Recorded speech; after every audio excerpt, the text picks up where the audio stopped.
Assalamualaikum warahmatullahi wabarakatuh. Saya Rafika Yuslianani. Kali ini saya akan membahas tentang bahasa kedua. Materinya adalah 1. Bahasa ibu. 2. Kapan waktu yang tepat mengenalkan bahasa kedua. 3. Apa manfaat penguasaan bahasa kedua, dan seterusnya. 1. Bahasa ibu. Dapat diketahui bahwa bahasa ibu sebenarnya adalah bahasa daerah yang tumbuh di suatu wilayah tertentu dan diajarkan baik oleh masyarakat ataupun orang terdekat seperti keluarga kepada keturunan atau generasi penerusnya. Bahasa pertama yang dikuasai manusia sejak lahir melalui interaksi dengan sesama anggota masyarakat bahasanya seperti keluarga dan masyarakat lingkungannya. Untuk pengetahuan bahasa nasional dan internasional, biasanya akan ditunjang melalui pendidikan formal. Hal ini adalah salah satu upaya untuk melestarikan budaya bahasa tradisional setempat. Bahasa adalah instrumen paling kuat untuk melestarikan dan mengembangkan warisan budaya, baik berwujud ataupun tidak berwujud.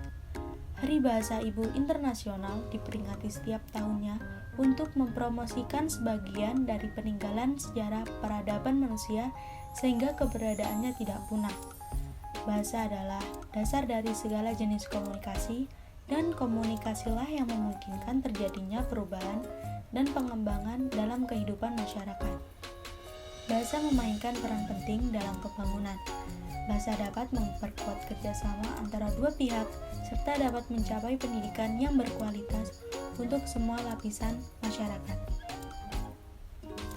Bahasa yang pertama kali yang dikuasai oleh anak dimulai saat si anak mulai bisa berbicara hingga fase berbicara dikenal sebagai bahasa ibu.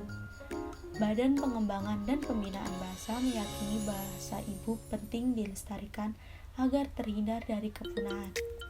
Sejak Oktober 2019, Badan Bahasa telah memetakan bahasa-bahasa daerah yang menjadi bahasa ibu masyarakat Indonesia. Jumlahnya kini ada sebanyak 718 bahasa daerah, belum termasuk dialek dan subdialek yang tersebar di pelosok tanah air. Keanekaragaman bahasa daerah ini menjadikan bahasa daerah rentan punah. Pasalnya, semakin kesini penduduk Indonesia semakin kehilangan penutur bahasa ibu itu. Misal, karena ada perang, bencana, dan perkawinan campur. Ada pasangan beda daerah, akhirnya memutuskan menggunakan bahasa Indonesia di rumahnya. Ini menyebabkan anak-anak menggunakan bahasa ibu, yakni bahasa Indonesia, bukan daerah asal orang tuanya. Di dalam bahasa ibu, terdapat kekayaan batin. Misal, ketika menyampaikan rasa cinta kepada orang Jawa, lalu menggunakan bahasa Jawa, itu lebih mengena dibandingkan menggunakan bahasa Indonesia. Dari situ, adanya perbedaan bukan sekedar kata-kata, tetapi penyampaian dari batin. Kedua, waktu yang tepat mengenalkan bahasa kedua. Waktu yang tepat adalah, menurut berbagai penelitian, semakin dini mengajarkan anak bahasa kedua, semakin baik. Semakin dini anak diperkenalkan dengan bahasa baru, artinya semakin banyak waktu yang tersedia bagi anak untuk belajar bahasa dibandingkan dengan anak yang baru belajar bahasa di usianya yang kesekian. Lagi pula, masa anak merupakan masa di mana anak mempunyai banyak waktu untuk belajar dan anak juga lebih mudah untuk menerima pembelajaran pada masa ini.